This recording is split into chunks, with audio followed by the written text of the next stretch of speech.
Riches, welcome back to the channel. This is your girl Raine, and welcome to my 40 2020. We are over halfway through the loop, and I wanted to check in with you to let you know some of the things that I have learned in the past 20 days.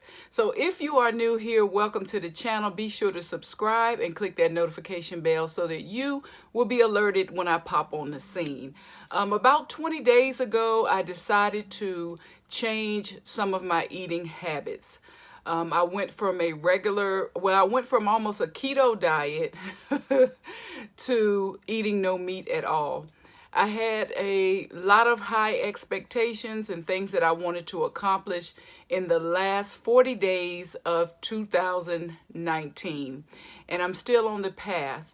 I think today is maybe 21 or 22, I can't remember, but we're over 20 days in. And I wanted to check in with you to talk about a few things that I have learned in my first 20 days. Maybe you decided to show gratitude for 40 days. Maybe you decided to give up anger and road rage. Maybe you decided to just make sure you treat yourself to a self-care day, do a facial. Maybe you decided, well, I just want to make sure I exercise 3 times a week. Or maybe I want to get up and walk. Whatever you have decided to change in the past 40 days, we are halfway through. And I hope you have been keeping up with your accomplishments just as I have been keeping up with my accomplishments and also some of the things I've learned. So in this video, we're going to go through some of the things I've learned. One thing that has helped me stay on this journey is to log, these are my notes, log my food every day and not just write it down. I'm actually taking pictures of it. My changes that I wanted to make was to give up meat altogether. Not that I think that meat is a bad thing. It's just for me, it's the carby foods that I have with meat that sometimes get me in trouble. So I said, why don't I try a diet that doesn't have any meat, and that will help me to reduce the cravings for carbs. So number one, I logged the food. I logged the good and I logged the bad. Because when I ate something that was not as good, I learned how to prevent that craving from before. Number two, meal plan in advance. Now, I'm not that good with meal planning, but I have learned to plan out what it is that I want to eat before I actually go to the grocery store. That way I'm not randomly just picking up items. I'm having to learn how to cook for just me, but I still don't want to have to come home and cook every day. So what has helped has been for me to write down what I want to eat for breakfast for the week, any type of snacks I want to have, and my meals that I want to have. And my main meal, I always try to have an alternative. Let's say I want to eat, I don't know, salads all week. Well, you know, after about 3 days, you're going to want something different. So I also encourage you to make sure you have an alternative, because no one wants to eat the same thing every day. If you do, kudos to you. Number 3, have some convenience foods and healthy snacks. Now, the diet that I chose is sort of like a major change. I mean, when you're used to eating meat with all of your meals for over 40 years, 50 years, that is a major change to go without any type of meat products. So it is important that you plan to have snacks and you have snacks readily available. At the beginning of my journey, I kept a lot of miniature cucumbers. Miniature cucumbers helped me out a lot because I drive like 3 hours a day to and from work when you put it all together. And sometime when I'm in my car, I want to pull over and get something to eat. I want to pull over and get some cheese sticks. I want to pull over and get this and that. And when I kept my miniature cucumbers in my lunch bag, I always had something to snack on. This week I picked up carrot chips, so I will have those in my lunch bag just as something to snack on. What I mean by convenience foods, my daughter bought some bean burgers the other day. They're already made. So if she got tired of having her regular food for the week, she can always pull out a bean burger and have a bean burger. So that's what I mean by have a convenience, healthy food for you readily available. Number 4, this lifestyle change only works when you commit to yourself. You have to be vested in the change. I've had a lot of people who have started out with me. Some of those people have fallen by the wayside. Some of them have fallen, and I encourage them to get back up and keep on trucking. But ultimately, it only works when you commit to make a change for yourself. Like I said, it doesn't have to be a drastic change for me. I'm sharing my life with you now. I'm sharing the processes with you now because I know a lot of people are going to want to make eating changes for 2020.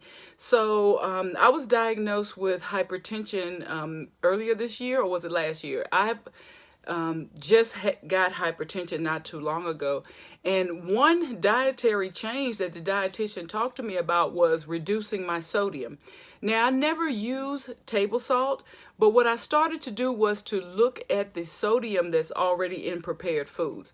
So I would encourage you that if you don't want to, or if you feel like it's too much at once. And I must say that when I started this journey, I definitely had a lot of things that I wanted to change. And now that I'm halfway through it, I've definitely honed in on the major ones.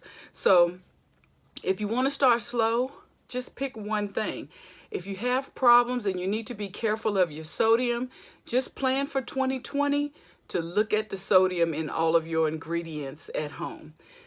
So, but you have to make that commitment to you. I don't care who you do any of these type of journeys with. It only works if you make a commitment to you. You know, I used to buy a lot of journals. I love writing, but I would never complete one. So if you're like me, you may want to just say, oh, I want to jot in my journal every day. I want to look at my calendar every day. That was very important to me. I failed at it. And the reason why I know I failed is because, you know, I was late for appointments. I was missing appointments. I was forgetting things that I needed to get. And so if you could just make that one commitment to yourself to say, hey, I want to look at my calendar every Sunday so I know what's going on for the week. Or if you consider Monday the first of your week, I want to look at my calendar every week so I know what's going to happen this week. Number 5, find restaurants that cater to your way of eating. I have found a few places that I can go to. They are the normal restaurants that everyone else go to, but they have 1 or 2 items that I can choose, and I can be in the environment with everyone else laughing and joking, but I can have the item that I consider more healthier for me. So you find those restaurants, step out there. Also ask, you know, I didn't realize when I went to my company holiday party that I could have asked the waitress for a meat alternative and they would have made me one. So that was a hard lesson that I learned. I went to a holiday party and everything was meat. Everything had, you know, cheese in it, things that I could not eat. So I just sat there and what did I eat? I think I ate some tortillas and some type of dip. I don't even know what it was. But I only had 5 of those, and then I had to order my own meal. So get in the habit of asking for different alternatives. Like if you need a gluten-free alternative, if you need a dairy alternative, just get in the habit of asking. Number 6, it's okay to revert to quick, simple meals that you are familiar with. This is one thing I learned. You know, I tried to make a drastic change 20 days ago. Then I said, wait a minute, you know, I feel like I'm constricted. Like I can't do this. I can't do that. I can't do this.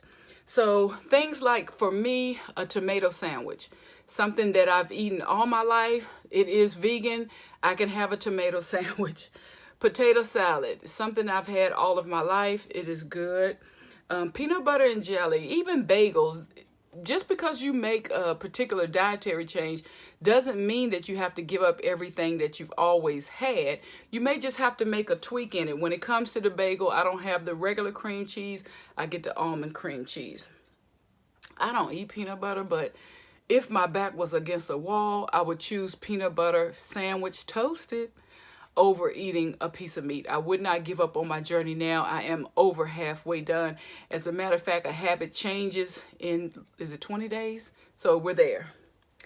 Number 7, don't try to make too many changes at once. That was one that I had to learn in the first 20 days. When I started out, I had all of these things that I was going to change with my diet. And I had a list of habits that I wanted to change. Well, one thing that happened was the universe erased my habit list. You know, this is digital, and there are times where you can just touch one thing and it can sort of remove everything. So I mistakenly erased my habit list. But what was so good about that is it made me laser focus on what I really started this journey for, which was to increase my water intake, no sugar, and no meat. Basically, those were the 3 things. When I looked at that long list and all of these high hopes and dreams that I had for this 40-20-20, it boiled down to 3 things. No processed sugar, no meats, and drink water. Number 8, find you an accountability partner. Now, one I didn't ask for, but they're in the house. So I have one really good accountability partner. I definitely love and appreciate her support sometimes, but she does keep things honest and real with me. When I pick up stuff in the grocery store, she'll say, don't you know, look at the ingredients, Find you an accountability partner, and not a yes man. Someone that's going to be honest and truthful for you, and it's going to remind you that you're on a particular path and you may want to reevaluate what you've picked up. This is the middle of my 40-20-20. If you are on the journey, congratulations, we are halfway through. If you fell off, you can get right back on. We have about, 15-20 days for the new year, and I always like to change before the actual new year. So if you want to just walk more, get out there and start walking. You got about 10 more days, 2 more weeks, 3 more weeks to go.